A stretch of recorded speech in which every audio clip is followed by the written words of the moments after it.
RC17 Sukumar Ram Charan ఎప్పటి నుంచో ఇండస్ట్రీలో వింటున్నటువంటి ఒక మంచి talk. Sukumar Ram Charan Rangasthalam one of the wonderful cinema భయ. ఎందుకంటే రామ్ చరణ్ యాక్టింగ్, ఆ లుక్, ఆ డిఫరెంట్గా చెవిటోళ్ళలాగా.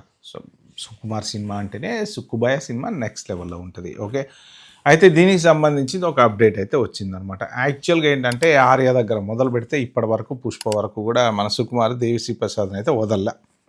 ఎప్పుడు ఏ సినిమా తీసినా కానీ డిఎస్పి మరి కలిసి వచ్చిందో ఏమో తెలియదు కానీ మంచి ఖతర్నాక్ సాంగ్స్ అనమాట. ఏ సినిమా చూసినా కానీ ఈ సుకుమార్ సినిమాలలో సాంగ్స్ నెంబర్ 1 ఉంటాయి, మనకు మంచిగా వినబుద్ధి అవుతుంటాయి. మరి అలాంటిది ఇప్పుడు ఈ నెక్స్ట్ RC17లోంచి సుకుమారు మన ఈ డిఎస్పిని తప్పించేశాడని కొన్ని వార్తలు వస్తున్నాయి. లేదు, ఆయనంతటా ఆయనే నాకు బిజీగా ఉన్నా, నాకు ప్రాజెక్ట్ లేవు, తప్పించుకున్నా, నేను చేయలేను అని చెప్పేసి బయటకు వచ్చాడని చెప్పి కొన్ని వార్తలు వస్తున్నాయి. మొత్తానికి ఏంటంటే యాక్చువల్గా ఇప్పుడు ఆయన ఒక హీరోగా సినిమా చేయబోతున్నాడు కదా. సో కాబట్టి దాంట్లో బిజీగా ఉన్నాడా, లేకపోతే మ్యూజిక్ ఇవ్వడానికి టైం లేదా, లేకపోతే సినిమాలు ఎక్కువ ఉన్నాయా, మొత్తానికి విషయం ఏదైతే తెలియదులే కానీ మొత్తానికి ఇప్పుడు ఈ RC17 సినిమాలోంచి తప్పుకున్నాడు అనే విషయం అయితే మాత్రం సోషల్ మీడియాలో అయితే గట్టిగానే జోరుగానే వస్తుంది.